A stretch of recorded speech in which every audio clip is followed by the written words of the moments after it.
কথা বুঝতেছেন না আরো ভেঙে বলতে হবে? হ্যাঁ, আমরা আমাদের দেশ নিয়ে যত উদ্বিগ্ন, এদের আরো টেনশন বেশি।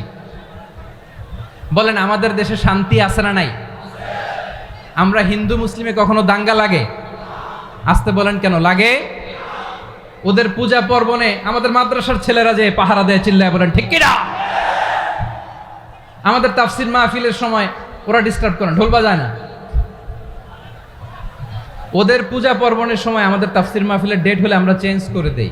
সুবহানাল্লাহ, কি সাম্প্রদায়িক সম্প্রীতির রোল মডেল। আর ওই বাংলাদেশের ব্যাপারে তারা অনেক ডিসইনফরমেশন ছড়াচ্ছিল। ভারতের অনেকগুলো গণমাধ্যম, আমি জেনারেলাইজ করব না, আমাদের প্রতিবেশী দেশের সব গণমাধ্যমকে আমি দোষ দিতে চাই না, অনেকগুলো গণমাধ্যম তারা ডিসইনফরমেশন শেয়ার করেছে। ডিসইনফরমেশন আর মিস ইনফরমেশনের পার্থক্য আছে। মিস ইনফরমেশন না জেনে ভুল বুঝে একটা মিথ্যা বা ভুল তথ্য ছড়িয়ে দেয়া, এটার ক্ষমা আছে, এটার কি আছে? আর ডিসইনফরমেশন মানে ইচ্ছা করে, প্ল্যান করে, ম্যাপ করে, ছক এঁকে মিথ্যা, গুজব, রটনা সোশ্যাল মিডিয়ায় ছড়ানো, এটার ক্ষমা আছে? আওয়াজ করে বলেন ক্ষমা আছে? ভারতের কিছু গণমাধ্যম তাই করেছে, আমরা ব্যথিত হয়েছি, আমাদের হৃদয়ে রক্তক্ষরণ হয়েছে।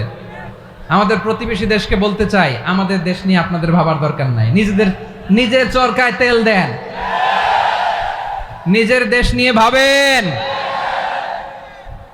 গত মাসের ভয়েস অফ আমেরিকার রিপোর্ট, বাংলাদেশে সংখ্যালঘু জনগোষ্ঠী আগের চেয়ে বেশি নিরাপত্তা পাচ্ছে। Report voice of America, Muslim report নাকি? মুসলিম জরিপ, ভয়েস অফ আমেরিকা। কথা বুঝে নাই বোধহয়। ভয়েস অফ আমেরিকা কি আমাদের রিপোর্ট না? ভয়েস অফ আমেরিকার জরিপ, বাংলাদেশের সংখ্যালঘু জনগোষ্ঠী আগের চেয়ে ভালো নিরাপত্তা পাচ্ছে। শুধু এখানেই শেষ না, মাইক্রোসফটের একটা জরিপ শোনাই আপনাদেরকে। তারা সারা পৃথিবীতে গুজব, ভুয়া আর মিথ্যা নিউজ ছড়ানোতে কোন দেশ সেরা একটা রিপোর্ট করেছে। এর মধ্যে 1 নম্বরে এসেছে ভারতের নাম। মাইক্রোসফট তো মুসলমানরা চালায় না? কথা বোঝে নাই বোধহয়। প্রতিবেশী দেশকে বলবো, আপনারা নিজের চরকায় তেল দেন, আপনারাও শান্তিতে থাকেন, আমাদেরকেও শান্তিতে থাকতে দেন।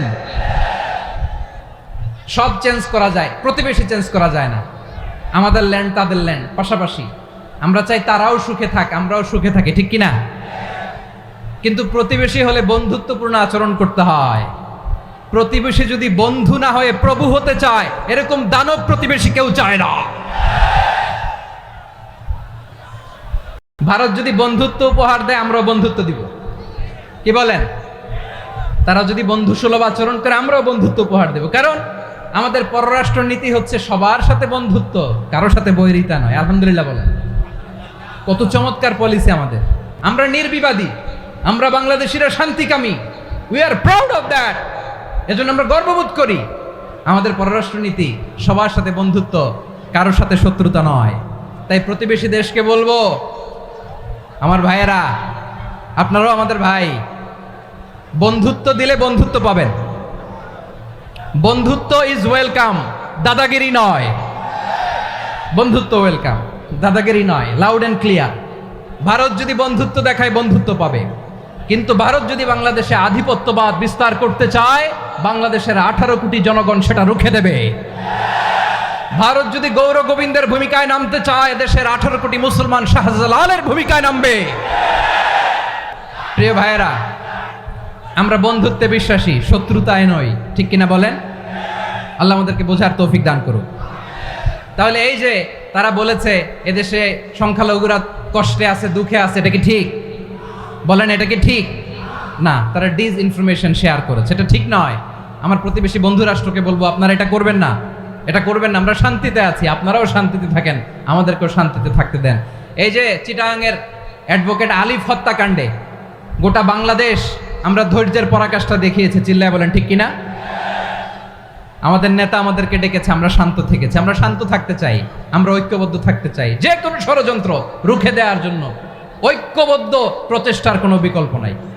এবার আওয়াজ করে পেকুয়ার ভাইয়েরা বলেন, আমরা ঐক্যবদ্ধ জীবনযাপন করতে চাই কি চাই না? আল্লাহ তাআলা সে নির্দেশনাই দিচ্ছেন।